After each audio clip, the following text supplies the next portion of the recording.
ఎందుకు కూటమి బ్రహ్మాండంగా నడుస్తుంది. ఎక్కడ ఎలాంటి ఇబ్బందులు ఏం లేదు.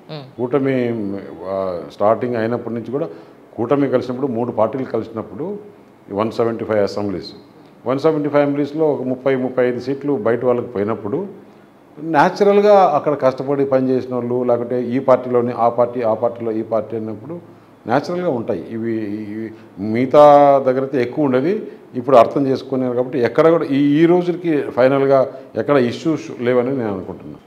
ఏదైనా ఉంటే నామినల్ ఏదైనా చిన్న ఉంటుందేమో కానీ అవి కూడా వాళ్ళు ఇంకా కూడా ఎట్లా చేసుకోవాలా ఏం చేసుకోవాలనేది ఆ లోకల్ క్యాండిడేట్ని బట్టి ఉంటుంది. ఇప్పుడు సపోజ్ అనకాపల్లి ఉంది. అనకాపల్లిలో మాకు 3 జనసేనకు పోయినా కూడా ఒక పార్లమెంటు బీజేపీ అంటే 4 బయట పార్టీలకు పోయినట్లే కదా. ఆ మిగతా అవన్నీ కూడా అందరితో కూడా కోఆర్డినేట్ చేసుకుని మాకు చిన్న ఇష్యూ కూడా ఎక్కడా లేదు. కానీ అనకాపల్లి గురించి పూర్తిగా తెలుసుకోకుండానే అడుగు పెట్టారా అనకాపల్లిలో అనేది చాలామంది అంటున్నమాట. అనకాపల్లి నేను లాస్ట్ 2 months నుంచి కూడా అనకాపల్లి పూర్తిగా స్టడీ చేసి everything A to Z I know. ఇక్కడ ఏంటి పబ్లిక్ ఏంటి, పబ్లిక్లో ఉండే ఇష్యూస్ ఏంటి, యువత ఎంత పర్సెంటేజ్ ఉంది, ఏ ఏజ్ వాళ్ళు ఎంత పర్సెంటేజ్ ఉన్నారు, ఏ క్యాస్ట్ వాళ్ళు ఎంత పర్సెంటేజ్ ఉన్నారు, ఏ వర్గం ఎంత పర్సెంటేజ్ ఉంది, తెలుగుదేశం ఎంత ఉంది, భారతీయ జనతా పార్టీ ఎంత ఉంది, జనసేన ఎంత ఉంది, ప్రీవియస్ హిస్టారికల్ ఎలక్షన్స్ ఎలా జరిగినాయి, ఈ ప్రాంతంలో సమస్యలు ఏంటి అన్నీ తెలుసుకొని వచ్చింది. ప్రత్యక్షంగా ఇప్పుడు ప్రజల్లోకి వెళ్తున్నారు, ప్రజలతో మాట్లాడుతున్నారు. ప్రజలు ఏం అడుగుతున్నారు సార్ మిమ్మల్ని, ఏం కావాలి? ప్రజలు ఇక్కడ మంచినీరు కావాలి, మంచినీరు లేదు, మంచి రోడ్లు కావాలి, రోడ్లు అస్సలు లేవు. అన్నిటికన్నా బర్నింగ్ ఇష్యూ చెరుకు రైతు. చెరుకు ఈ ప్రాంతం బాగా పండిస్తారు. షుగర్ ఫ్యాక్టరీస్ అన్నీ క్లోజ్ అయిపోయినాయి. షుగర్ ఫ్యాక్టరీస్ ఎందుకు క్లోజ్ అయిపోయినాయి అంటే ఈ ప్రభుత్వం చేతకాంతనం. అది కాకుండా కనీసం ఆల్టర్నేటివ్ అన్న వారికి ఇప్పుడు మెథనాల్ ఉంది. మెథనాల్కు గవర్నమెంట్ ఆఫ్ ఇండియా బ్రహ్మాండమైన స్కీమ్స్ ఉన్నాయి. 95% లోన్ ఇచ్చేదానికి గవర్నమెంట్ ఆఫ్ ఇండియా ఒప్పుకుంది. Only 5% you have to make investment. చాలామంది ఉన్నారు. ఒక 30 ఎకరాలు ల్యాండ్ ఉంటే చాలు, దానికి ఎక్కువ కూడా అవసరం లేదు. 25-30 ఎకరాలు వాటర్ ఉండాలి. అవి ప్రొవైడ్ చేస్తే గవర్నమెంట్ అంటే దాని కాస్ట్ కూడా లేదు. గవర్నమెంట్కి వచ్చిన నష్టం కూడా లేదు. ఇండస్ట్రీస్ వాళ్ళే పే చేసుకుంటారు. Only they have to facilitate. అది కూడా చేయకుండా ఇక్కడ యువతను ఖాళీగా పెట్టారు. ఇక్కడ యువత 18 to 23 years వాళ్ళు కొత్తగా ఎన్రోల్ చేసుకున్న వాళ్ళు భారతదేశం అంతా కూడా 2% ఉంటే 2% బిలో ఉంది. ఇక్కడ 10% అబోవ్ ఉంది. ఆ యువతకు ఇప్పుడు ఉద్యోగాలు ఏంటి?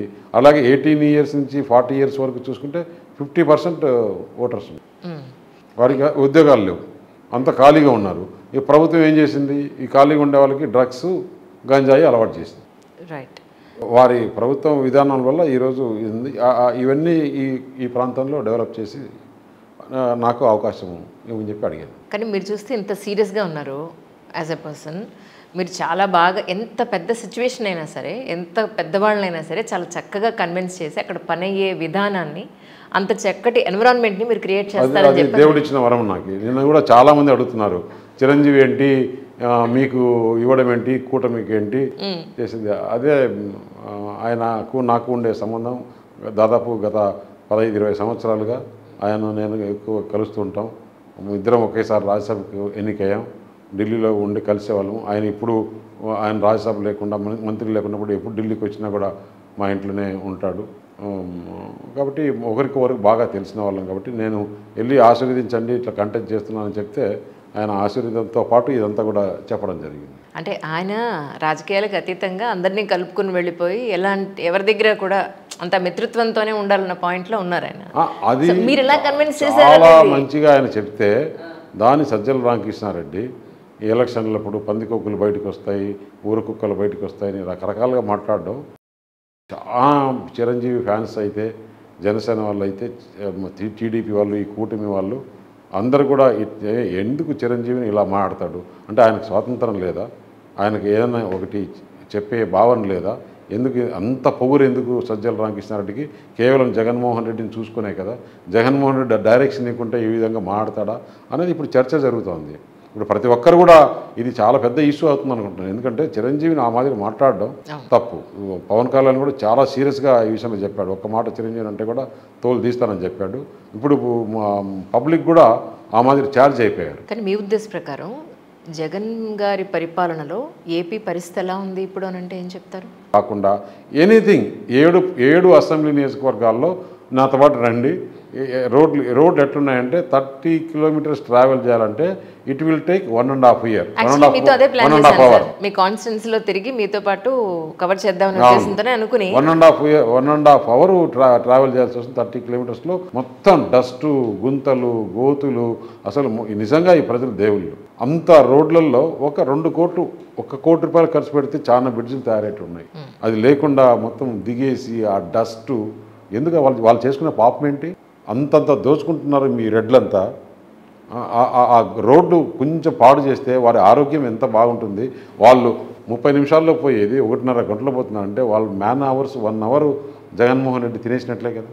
అంత మాత్రం రోడ్డు కనపట్లేవా? ఎవరు చెప్పేవాళ్ళారా? ఈ ఎమ్మెల్యేలు, ఈ ఎంపీలు ఏమైపోయారు? నిజంగా నాకు ఆంధ్రప్రదేశ్లో ఇంత బ్యాడ్గా పరిస్థితి ఎక్కడా లేదు. కానీ సీఎం రమేష్ గారు తలుచుకుంటే రాజకీయాలకు అతీతంగా కూడా రోడ్లు వేయించేయగలరు తలుచుకుంటే. నిజంగా కూడా అనుకుంటే ఈ ప్రాంతంలో చాలా కంపెనీస్ ఉన్నాయి. ఎన్టీపీసీ ఇక్కడే ఉంది. సిఎస్ఆర్ కింద కంపెనీస్ అడిగితే ఆ కంపెనీ ఆ మాత్రం లేదు. నాకేమిస్తావు చెప్పు. ఇక్కడ ఉండే ఎమ్మెల్యేలు అసలు ఆ కన్నబాబు రాజు అయితే 75 సంవత్సరాల వయసు, అతని ఎక్స్పైరీ డేట్ అయిపోయింది. ఎందుకు ఇంకా మొత్తం ఇండస్ట్రీస్ను అంతా పీడిచ్చేసి కనీసం ఆ ప్రజలకు ఆ ఇండస్ట్రీస్ బ్రహ్మాండమైన మల్టీనేషనల్ కంపెనీస్ వారికి దారిన్నా ఇచ్చేదానికి లేదా? ఇప్పుడు ఇక్కడ నుంచి అచ్యుతాపురం పోవాలంటే అసలు 4 lane రోడ్ వేసుకోవాలి, ప్లస్ సర్వీస్ రోడ్ ఉండాలి లోకల్ వాళ్ళు పోయేదానికి. ఇంత ఫ్యాక్టరీలకు రోజు 20-25 వేల మంది ఉమెన్ వెళ్తారు బ్రాండిక్స్కి. ఆ రోడ్డు ఎలా ఉంది పాపం? వాళ్ళు కూర్చొని బండిలో వాళ్ళకు తొందరగా నడువులు ఇరిగిపోతాయి, వాళ్ళకు ఏదో ఒక జబ్బులు వస్తాయి. ఆ డస్ట్ ప్లస్ ఆ బస్సులో పోవాలంటే గుంతల్లో పోయేసి వారి ఆరోగ్యం గురించి ఎవరన్నా ఆలోచన చేస్తున్నారా? ఈ ఎమ్మెల్యేలు నాకు డబ్బులు వస్తే చాలు. జగన్మోహన్ రెడ్డి మీరు కావాలని దోచుకొని నా దగ్గర రావద్దు, ఆయన కావాల్సింది ఆయన దోచుకో. కానీ రేపు మీరు నామినేషన్ వేస్తున్నారు. నామినేషన్కి కూడా చాలా భారీ స్థాయిలో రాజ్నాథ్ సింగ్ గారు వస్తున్నారని చెప్పని రాజ్నాథ్ సింగ్ మీరు రిక్వెస్ట్ చేస్తే వస్తున్నారా లేకపోతే పార్టీ డిసైడ్ చేస్తుంది? రిక్వెస్ట్ చేస్తే ఒక క్యాండిడేట్గా రిక్వెస్ట్ చేస్తే పార్టీ ఎవరెవరు ఎక్కడికి పోవాలా ఏంటనేది. నిన్న హైదరాబాద్లో నామినేషన్ వేశారు, అక్కడికి పీయూష్ గోయల్ వచ్చాడు. అటు నాకు అనకాపల్లి కదా సీఎం రమేష్ అని చెప్పి ఇక్కడికి రాజ్నాథ్ సింగ్ గారు రావడం జరిగింది.